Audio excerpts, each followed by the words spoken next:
দেখো আমাদের ঠাকুর নামিয়েছে, বিসর্জন হবে। আমি বরণ করতে গেছিলাম, সিঁদুর ছুঁয়ে নিয়ে এসেছি মার জন্য। মাকে এখন ছাদে নিয়ে এসেছি দেখানোর জন্য। মা তো দেখেনি, খুব যাওয়ার ইচ্ছে ছিল কিন্তু উপায় নেই, বাড়ির সামনে এমন জল, ইটগুলো এমনভাবে পাতানো, খুব সাবধানে যেতে হবে, মা পারবে না।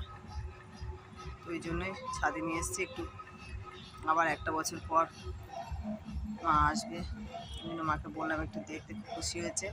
এখানে দাঁড়িয়ে প্রণাম করছে। ভালো হয়েছে মা? ভালো হয়েছে? প্যান্ডেল ভালো হয়েছে?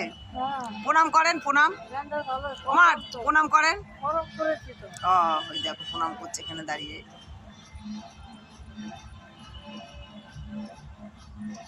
আর নিচে যাবে না, দেখো দাঁড়িয়ে দাঁড়িয়ে প্রণাম করছে। এমনি সত্যি প্যান্ডেলটা ভালো হয়েছে। লাইট ভালো হয়েছে? লাইট ভালো হয়েছে? লাইটিং লাইটিং ভালো হয়েছে এবার। বাবাকে নিয়ে আসবো টেনে? না না দেখি বলে দেখি, চলেন বলে দেখি, বলে দেখি। না, করে চলে যাবে। সবাই ভালো থেকো।